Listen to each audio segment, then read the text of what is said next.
C'est un militant acharné. Son leitmotiv, s'interroger sur le passé et lever les tabous. Comment pouvait-il en être autrement? Karfa Diallo est né sous le signe de l'histoire, à Tiaroy, où les tirailleurs furent massacrés par l'armée française en 1944. Puis il atterrit à Bordeaux, deuxième port négrier de France pendant la traite des esclaves, puis premier port colonial de l'Empire français. Notre invité diaspora semblait être prédestiné pour les combats historiques. C'est d'abord une fidélité, c'est une fidélité à l'histoire de mes ancêtres, à l'histoire de mon peuple. Ce qui me motive vraiment, c'est le sentiment de la justice, c'est le sentiment de l'égalité. J'ai des enfants qui sont métis, hein, leur mère est blanche. Ils vivent dans cette ville, je choisis de vivre dans cette ville. Et j'ai envie que mes enfants puissent connaître l'histoire de cette ville dans sa vérité. J'ai pas envie qu'on leur raconte des histoires. Karfa Diallo, 46 ans, fondateur de l'association Mémoire et Partage, est avec nous. Alors, Tiaroy, Bordeaux, l'histoire vous habite singulièrement? Oui, l'histoire m'habite, mais l'histoire, je crois, nous habite tous. Nous sommes tous le fruit de rencontres familiales, rencontres entre des sociétés, rencontres entre des États. Nous sommes le fruit souvent de violences, effectivement, de violences extrêmement dures, de violences qui nous mettent en face de nous, c'est-à-dire des violences qui nous poussent dans nos retranchements. Et c'est vrai que de naître à Tiaroy, dans ce camp militaire où mon père était un militaire, donc ancien combattant français, ce camp militaire qui porte effectivement la trace d'un massacre colonial, donc le 1er décembre 1944, pouvait peut-être me prédestiner à ça. Et je crois qu'au fond, c'est aussi le fruit d'une volonté d'investiguer cette question de l'histoire coloniale, de l'histoire de la traite des Noirs, de l'histoire de l'esclavage, l'histoire de ce peuple qui a totalement transformé le monde, mais un peuple qui continue encore d'être tenu en marge de l'histoire. Et on le voit bien, l'actualité de ces derniers jours nous le rappelle à suffisance. Et à quoi rêvait le jeune Karfa à 11 ans? Mais à 11 ans, ce qu'il rêvait, c'est d'abord de liberté. Quand vous êtes fils d'un ancien militaire, un ancien combattant, vous êtes sous une autorité qui est assez forte. Donc forcément, vous rêvez de prendre votre indépendance, de vous affirmer face à cet exemple-là, qui est l'exemple paternel, qui est effectivement un exemple aussi adouci par la présence maternelle, qui est une présence casamançaise, diola, qui est extrêmement importante. Donc le rêve que j'avais, c'était d'être utile à ma famille, à mon père, à ma mère, bien sûr, d'être utile à la communauté qui m'a donné vie, qui m'a éduqué, qui m'a poussé. Et ce rêve-là, c'est ce rêve que j'ai essayé de poursuivre tout au long donc de ces années en Afrique, mais aussi ces années ici en France. D'ailleurs, vous aviez un sacré caractère, vous vous êtes opposé très tôt à votre père.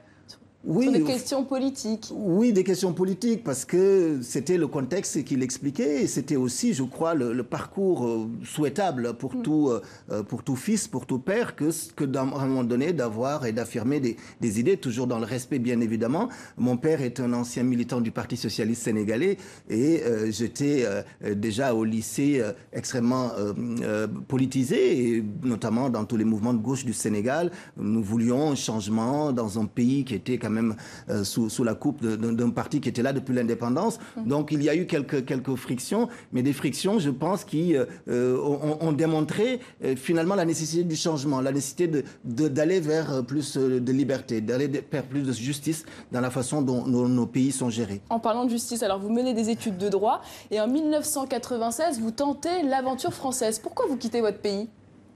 Oui, je pense que je quitte mon pays parce que je fais des études de droit et de droit public. Et quand vous faites du droit en Afrique, et notamment au Sénégal, et du droit public notamment, on vous oriente forcément à Bordeaux. Parce que la plupart des grands professeurs de droit public de l'université de Dakar ont été formés par l'université de Bordeaux, du fait justement d'un lien historique entre Bordeaux et le Sénégal. Et donc forcément, je viens faire sciences politiques à Bordeaux, un peu par hasard, je dirais. Et c'est vrai que je tombe dans une ville qui me parle, une ville qui me refuse aussi, une ville qui me nie, qui nie mon histoire, qui nie ce que mon peuple a apporté au monde. Et justement, comment vous êtes confronté à ce passé esclavagiste à votre arrivée? Vous avez des souvenirs? Oui, des souvenirs forcément. Le Bordeaux des années 96 n'est pas le Bordeaux d'aujourd'hui. C'était une ville très sombre, très noire, avec des bâtiments noircis. Une ville qui sortait de l'époque de Chaban-Delmas. Une ville qui avait du mal à s'ouvrir. On l'appelait à l'époque la Belle Endormie. Et elle était endormie sur beaucoup de domaines, et notamment sur la question de la mémoire. Puisque vous vous promeniez dans cette ville, avec cette belle façade classée au patrimoine mondial de l'humanité de l'UNESCO, vous avez des rues qui parlent de criminels contre l'humanité, de gens qui se sont enrichis grâce au sang, à la sueur du du monde noir. Vous avez également tout un ensemble de racisme et de discrimination très tenaces qui pesaient sur les populations originaires d'Afrique, qu'elles soient d'Afrique noire ou bien même qu'elles viennent des Antilles. Donc toute cette situation était assez oppressante, véritablement oppressante, et il fallait, je crois, en tout cas pour nous, c'était une urgence à l'époque, corriger finalement ce mépris, effectivement, qui était aussi un mépris racial de ce que l'Afrique a apporté au monde. Et dans les années 90, c'était encore tabou, ce passé négrier à Bordeaux ? Oui, absolument. Dans les années 90, c'était encore tabou. C'était une ville qui se rassurait. Vous savez, c'était par crainte, par peur aussi. La ville ne voulait absolument pas reconnaître qu'elle avait été le premier port colonial, le deuxième port négrier, parce que c'est un crime contre l'humanité. Aucun peuple au monde ne peut s'enorgueillir d'avoir commis un tel crime. Et le travail que nous faisions et qui pour moi était essentiel, c'est un travail d'abord pour montrer que nous n'étions pas dans une perspective de diabolisation ou de victimisation. Nous avions vraiment besoin de comprendre pourquoi l'homme noir, et on le voit encore aujourd'hui dans ce qui se passe en Libye, pourquoi encore aujourd'hui l'homme noir est aux marges de l'histoire, pourquoi il y a cette brutalité, pourquoi ces attentats, ces crimes, ces atrocités sont encore perpétrés.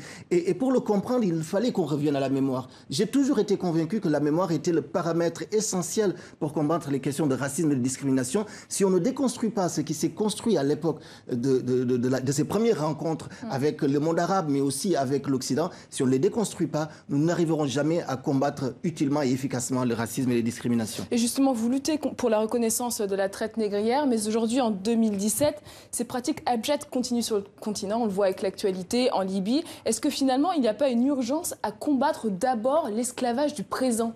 Absolument, mais il y a une urgence à combattre l'esclavage du présent, mais l'urgence avant celle-là, parce que l'esclavage du présent n'est que finalement un symptôme, une continuation d'une longue histoire.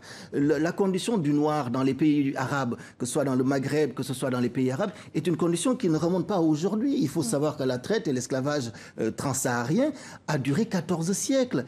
Vous imaginez, déjà en Occident, il a suffi de 4 siècles de traite et d'esclavage occidental pour que le racisme soit aussi diffus dans la population occidentale. Vous imaginez ce que 14 siècles font. Donc il faut absolument déconstruire les représentations, les stéréotypes qui ont été construits par les premières rencontres. Et je crois que la mémoire peut jouer ce rôle-là. Et ce que nous voyons aujourd'hui, ce qui s'est passé en Libye, ce n'est absolument pas un accident. Ce n'est pas une de ces bavures dont le monde noir est confronté depuis des siècles. C'est un événement qu'il faut replacer dans ce contexte-là. Déconstruire ces représentations nous semble essentiel. Et ces événements-là, vous les replacez aussi dans votre pays, au Sénégal, votre pays qui a reconnu l'esclavage et la traite des Noirs comme crime contre l'humanité qu'en 2010, grâce à vos actions entre autres. Est-ce que la mémoire de la traite négrière n'est pas délaissée par le continent? Je crois qu'on peut le dire, et c'est extrêmement étonnant que ce continent qui a subi l'un des pire crime contre l'humanité, l'un des pires génocides de l'histoire de l'humanité, n'est absolument pas à aucun moment qualifié ce crime. Effectivement, vous l'avez dit, le Sénégal est le seul et le premier et le seul pays en Afrique à avoir déclaré la traite des Noirs et l'esclavage crime contre l'humanité. Ça me semble essentiel, non seulement pour reconnaître les sacrifices auxquels nos ancêtres ont été contraints, mais aussi pour réparer. Il faut réparer aujourd'hui, il faut réparer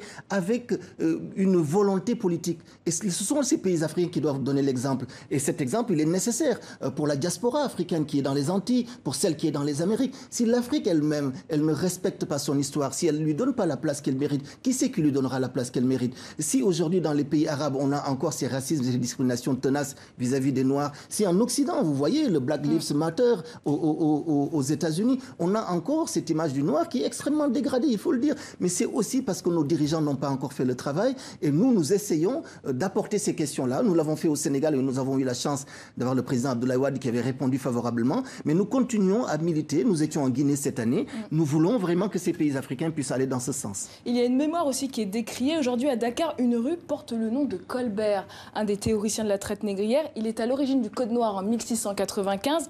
Comment c'est possible en 2017 ? C'est possible parce que l'histoire de nos sociétés est faite dans la contradiction. Nous avons effectivement des lumières que nous avons apportées, mais également nous avons des ombres.